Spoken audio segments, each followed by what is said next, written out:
Hey guys, I stumbled across a theory and it looks pretty solid. Just want to share with everybody. Here we go.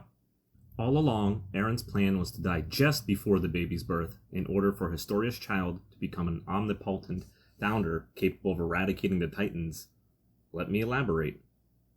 How does Aaron know that an infant can assist him in such an endeavor? He realized that Ymir will be reborn. She's the original founding shifter, that primordial being. After she died, King Fritz made their daughters devour her body, and following the same pattern, the Rice family kept transferring the power in succession for 2,000 years. Only royals have had access to its full potential, while Ymir was merely a slave, obeying their orders. However, this process is now broken. 1. Up until now, the founder has always been transferred through the act of consumption. A pure Titan eats the previous founding shifter. With Aaron's death, the founder will be assigned to a random baby for the first time ever. So it only makes sense that Ymir, the ancestor, is reincarnated in such an extraordinary situation. She'll receive what naturally belongs to her, as she was the one to touch the hallucigenia. 2. What's more, reborn Ymir will be in the same position as 2,000 years ago, the founding Titan's shifter. But this time, she's free. Therefore, when she pops out and gets her abilities back, she can do whatever she wants with them. She no longer needs to be commanded by royals, which gives her the ideal opportunity to conclude everything. What was the point of Zeke dying? Will the baby inherit the Beast Titan? Zeke's death was a necessary distraction, deliberately included by Isayama to divert our attention. It tricked us into thinking that the baby inheriting Zeke's Titan is relevant, as it would help Eren resume the rumbling. But that's not the case. The child will indeed inherit the beast, but what's important here is the baby inheriting the founder, what Isayama tried to hide behind Zeke's death. Also, his death served the purpose of stopping the rumbling, as it is not needed anymore. Most of the world's population is already massacred. What would you think about me having a child? This is how Eren and Historia's conversation went. 1. In a vision, Eren saw that Ymir will be reborn after his death. He told Historia that he has to figure out which random child will inherit the founder. 2. Historia decided to make his job easier and suggested becoming pregnant herself, with Eren as the father.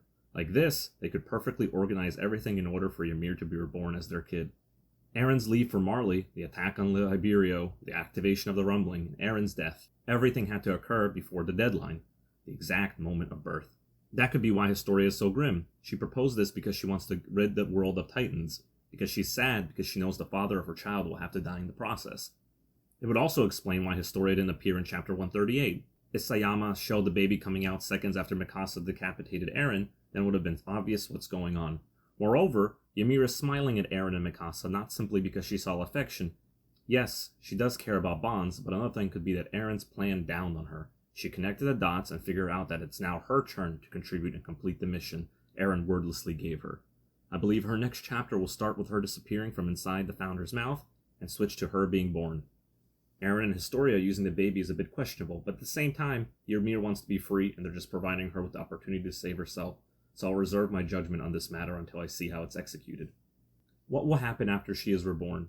Immediately after she cries for the first time, all Eldians will perhaps be summoned in paths, where Eren will be waiting. To their surprise, he will announce the end of the Titan Age. Then, Ymir will make the command and paths will begin collapsing. Eren will hold her in his arms as all traces of Titans disappear.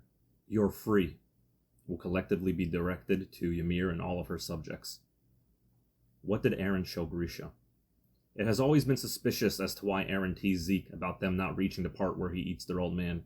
It's strange that Grisha gave Eren the power of the Titans when beforehand he begged Zeke to stop him. The only logical thing would be that Eren showed him what I described above, the resolution. Why did Grisha and Kruger help the Alliance? Why did Ymir revive them if they were going to go against Eren?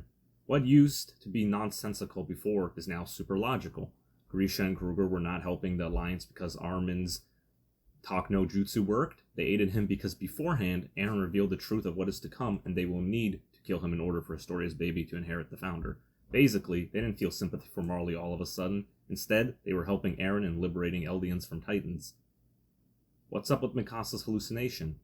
As it has been confirmed by Isayama's notes in chapter 138, it's not an alternate universe, so we should probably forget about time loops. It's a dream. Eren entered it through paths, as he wanted to convince Mikasa to behead him as fast as possible, as they have no time left. Him joining her is why Dream Eren got shifter marks on his face, and why in chapter 1 he saw this particular moment. What will happen to the Titanized Eldians and Titan shifters? The former will likely return to being humans. There is no reason for them to disappear, as they're material beings that exist in the physical world. What will be removed is just Titanization. Plus, with this, Eren will keep his promise of his friends living long lives. Though, this is something I cannot predict properly and just speculation. The latter will be free from the curse of Ymir. Good luck, Reiner. No dying for you. Is it sure that Eren is the father? There's no question, really. I feel like it should be self-explanatory after everything discussed so far. The farmer being Ymir's father would be a more shocking twist than Eren being the dad. Why did the rumbling have to occur? To stop the cycle of violence and hate once and for all. If Eren removed Titan powers without the rumbling, most people, especially Marleyans, would have still despised Eldians and they would have just been defenseless. So Eren wanted to prevent that. What about the last panel?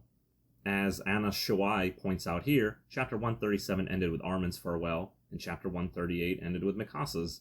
Chapter 139 will end with Eren's goodbye to Ymir and Paradisians, as all of them have suffered for centuries. To you, 2,000 years from now, you are free. I think that theory is pretty solid.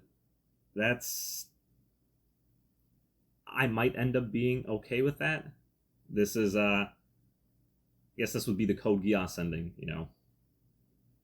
And I love Code Geass. I love it. I like the ultimate sacrifice. If somehow Eren planned this out all from the start, I would like it. It would fit the character arc. It would fit everything. The journey, in my opinion, would not be wasted. I have two videos out already hating on 138, even 137, and I didn't have necessarily a positive outlook for the next next chapter, the finale. But with this theory, I don't know. If it plays out like that, I guess I was wrong, and it makes sense to me. I'm not sure how much I'm fully into it, but I can see it happening. I think it's really well organized, designed. Let me know what you guys think in the comments. Subscribe if you enjoy the content. I'll catch y'all later.